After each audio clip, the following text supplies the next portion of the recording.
श्री स्वामी समर्थ. नमस्कार. आपल्या यूट्यूब चॅनलवर तुमचं खूप मनापासून स्वागत करत आहे. तुमच्या मनातील सर्व चांगल्या इच्छा स्वामी महाराज पूर्ण करो ही स्वामींच्या चरणी प्रार्थना करते आणि आजच्या नवीन व्हिडिओला सुरुवात करते. मकर संक्रांती या सणाला हिंदू धर्मात अतिशय महत्त्वाचं स्थान आहे. हा दिवस ज्योतिषशास्त्रानुसार सुद्धा अतिशय महत्त्वाचा मानला जातो. मकर संक्रांतीच्या दिवशी सूर्य हा मकर राशीत संक्रमण करतो. याचा परिणाम सर्व 12 राशींवर होतो. त्यामुळे या दिवसाचे ज्योतिष महत्त्व देखील अधिक आहे. त्याचप्रमाणे हा सण संपूर्ण भारतामध्ये अगदी उत्साहात साजरा केला जातो. वर्षातील पहिला सण म्हणून हा सण खूप मोठ्या उत्साहाने आणि वेगवेगळ्या प्रांतात वेगवेगळ्या नावाने पार पडतो. महाराष्ट्रात मकर संक्रांतीला तिळगुळ वाटण्याची पद्धत आहे. या दिवशी सूर्यनारायणाची देखील पूजा केली जाते. तर पहा, यंदा मकर संक्रांती 2026 ही बुधवारी 14 जानेवारी रोजी साजरी केली जाईल. पूजेचा शुभ मुहूर्त दुपारी 2:49 ते संध्याकाळी 5:45 पर्यंत असणार आहे. मकर संक्रांतीच्या दिवशी विवाहित महिला सुगड पुजतात. सुगड म्हणजे मातीची छोटी बोळकी. तर पहा, संक्रांतीचा सण हा महिलांसाठी अतिशय महत्त्वाचा सण मानला जातो. खूप मोठा सण मानला जातो. आजच्या व्हिडिओमध्ये आपण पाहणार आहोत की मकर संक्रांतीच्या दिवशी सौभाग्यवती स्त्रियांनी कोणत्या रंगाची साडी नेसावी, कोणत्या रंगाची साडी नेसू नये, कोणते शुभ रंग जे आहेत तर ते 5 शुभ रंग कोणते आहेत, या वर्षी संक्रांत कशावर आलेली आहे.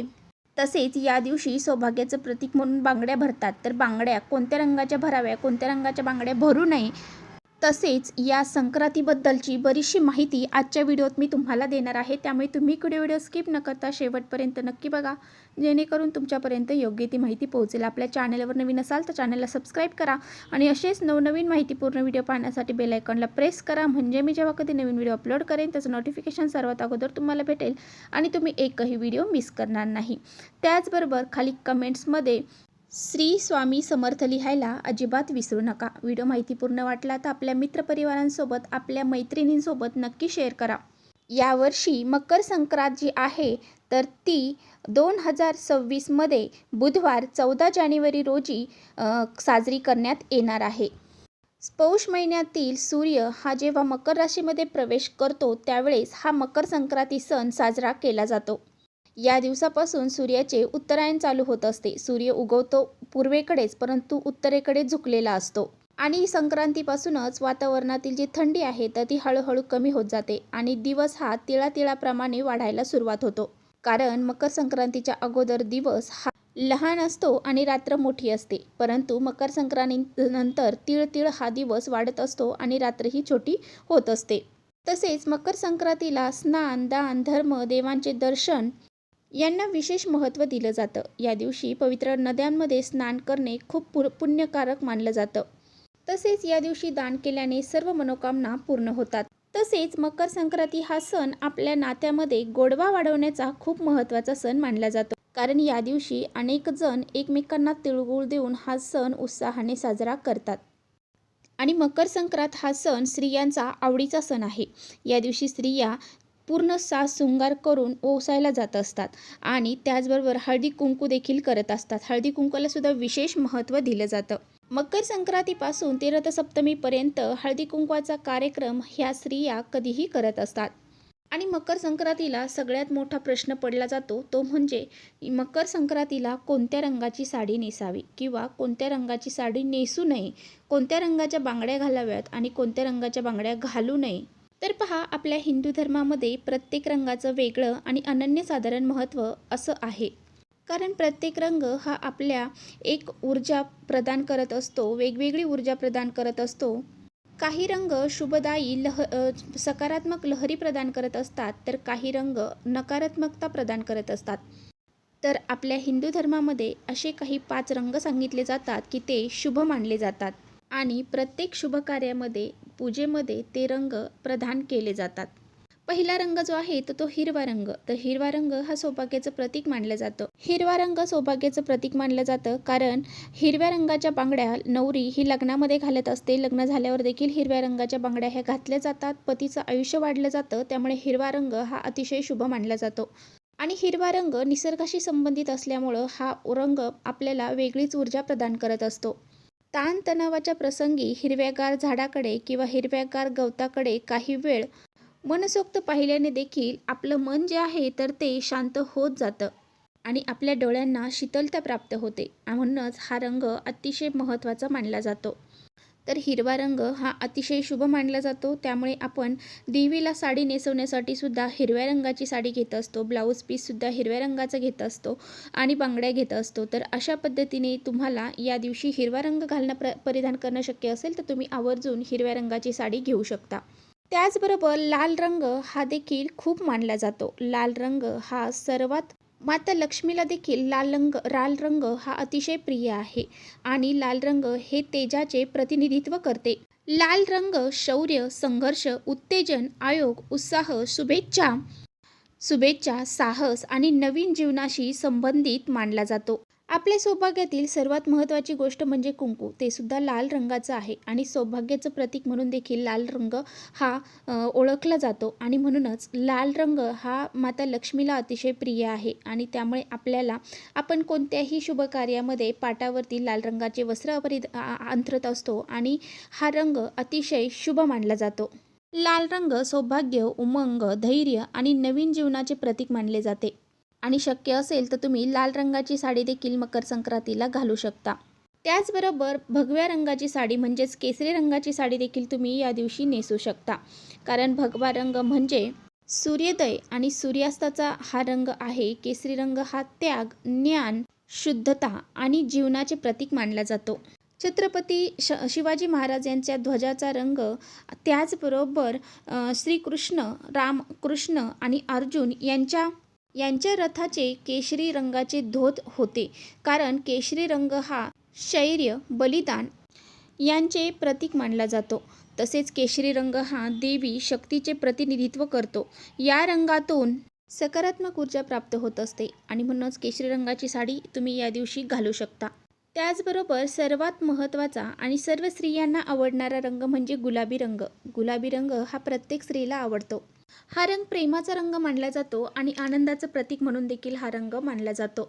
गुलाबी रंगाचे कपडे स्त्रियांनी परिधान केल्यामुळे त्यांचे मन खूप प्रसन्न होत असते. गुलाबी रंगामुळे आपल्याला वेगळीच एनर्जी प्राप्त होत असते. गुलाबी रंग मनाला समाधान देऊन जाते आणि त्याचबरोबर हा शुभ देखील मानला जातो. म्हणून तर तुम्हाला या दिवशी गुलाबी रंग परिधान करणं शक्य असेल तर तुम्ही गुलाबी रंगाची साडी घालू शकता. आता हे जे काही रंग मी तुम्हाला सांगितले आहेत तर हे रंग संक्रांतीसाठी खूप शुभ मानले जातात आणि हे रंग जे आहेत ते बाहेरची उष्णता शोषून घेतात आणि आपल्याला जी काही थंडीपासून संरक्षण जे आहे तर ते प्राप्त होते. तर त्याचबरोबर तुम्हाला जर चिंतामणी कलर, पोपटी कलर, राणी कलर, क्रीम कलर यासारख्या रंगाच्या साड्या देखील तुम्ही या दिवशी घालू शकता. मकर संक्रांती हा एकमेव असा सण आहे की या दिवशी या रंगाची साडी आवर्जून नेसली जाते. तर तो म्हणजे काळ्या रंगाची साडी. तर मकर संक्रांतीच्या दिवशी काळा रंग परिधान करणे खूप शुभ मानले जाते. या दिवसापासून दिनमान वाढायला सुरुवात होते. काळोख मोठ्या रंगाची रात्रीला रंगाची वस्त्र नेसूनच निरोप दिला जातो आणि याचं वैज्ञानिकदृष्ट्या जर महत्त्व तुम्हाला सांगायचं झालं तर उष्णता शोषून घेण्यासाठी काळा रंग अतिशय महत्त्वाचा असतो. थंडीपासून आपलं संरक्षण होण्यासाठी काळा रंग हा परिधान केला जातो. म्हणूनच काळा रंग आपल्या शरीराला उष्णता परिधान करण्यासाठी खूप महत्त्वाचा मानला जातो. म्हणून या दिवशी खास करून काळ्या रंगाचे वस्त्र हे परिधान केले जाते. थंडीच्या दिवसात तीळ हे देखील शरीरास खूप उपयुक्त ठरते. जर आपलं कुणाशी भांडण झालं असेल तर मकर संक्रांतीच्या दिवशी तिळगुळ देऊन क्षमा मागून विसरून आपण त्या सर्व गोष्टी मनमुटाव जे आहेत तर ते विसरून तिळगुळ घ्या, गोड गोड बोला असं म्हणत असतो. सर्वात महत्त्वाची गोष्ट जी आहे ती आता मी तुम्हाला सांगणार आहे ती म्हणजे आपल्याला कोणत्या रंगाची साडी जी आहे तर ती मकर संक्रांतीला नेसायची नाही. आपल्या हिंदू परंपरेनुसार संक्रांती देवीने ज्या रंगाचे वस्त्र परिधान केले आहे तो रंग आपण वर्ज्य करत असतो. म्हणजे तो रंग आपण परिधान करत नाही. तर दरवर्षी संक्रांती देवी हे वेगवेगळ्या प्रकारच्या रंगाचे वस्त्र हे परिधान करत असते. तर यावर्षी तर पहा, प्रत्येक वेळेस संक्रांत जवळ आली की सर्व महिलांची चर्चा असते की यावर्षी संक्रांत ही कोणत्या रंगावर आलेली आहे, कोणता रंग आपल्याला घालायचा नाही. आता यावर्षी म्हणजे 2026मध्ये संक्रांत ही पिवळ्या रंगावर आलेली आहे. त्यामुळे आपल्याला पिवळ्या कलरची साडी ही चुकूनही नेसायची नाही. तर पिवळा रंग अशुभ आहे असं अजिबात नाही, परंतु संक्रांती देवीने पिवळा रंग परिधान केलेला आहे, म्हणून आपल्याला ह्या वर्षी पिवळ्या रंगाची साडी ही वर्ज करायची आहे.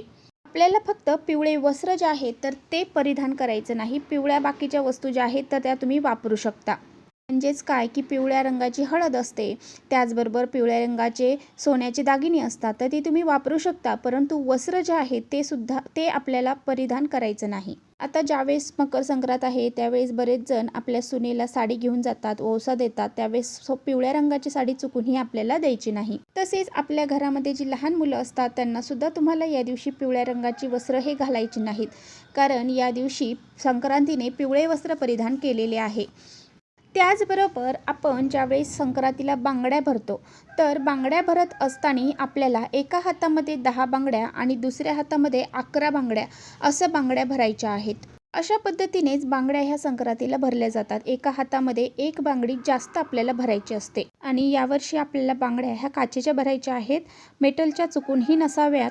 शक्य असेल तर तुम्ही हिरव्या किंवा लाल रंगाच्या बांगड्या घाला, परंतु पिवळ्या रंगाच्या बांगड्या आपल्याला यावर्षी चुकूनही घालायच्या नाहीत. आणि अशा पद्धतीने हे जे काही नियम आहेत बांगड्यांच्या बाबतीत, त्याचबरोबर साड्यांच्या बाबतीत, कलरच्या बाबतीत, तर ते तुम्हाला नक्की पाळायचे आहेत.